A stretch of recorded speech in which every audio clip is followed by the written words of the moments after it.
Hello everyone, welcome back. In this video, I will show you how to buy Evmos on Trust Wallet. In order to do this, you first have to launch your Trust Wallet mobile application and then you just have to log in into your account.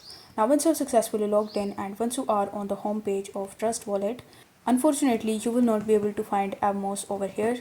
It is because as of right now, you cannot purchase Evmos on Trust Wallet. In this situation, what you can do is you can simply go on the exchanges on which you can find a Evmos token, such as on Hubi Global.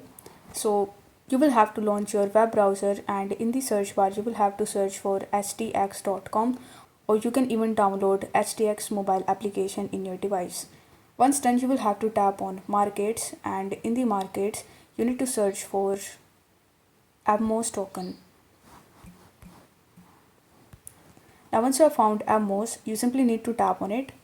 Over here you will be able to see this buy button, so you need to tap on buy, and after that you will have to enter the amount of Evmos that you want to purchase from here. After entering the amount, you will have to tap on buy Evmos and then you will be able to purchase Evmos token in your Hubi Global account.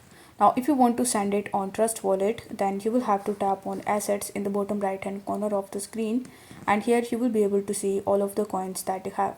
So you will have to select Evmos and after that you need to tap on the send button. Then you just have to provide your Trust Wallet details over there, and this way you will be able to easily transfer Evmos on Trust Wallet as well. If the video was helpful, then don't forget to like the video and subscribe to the channel. Thank you so much for watching.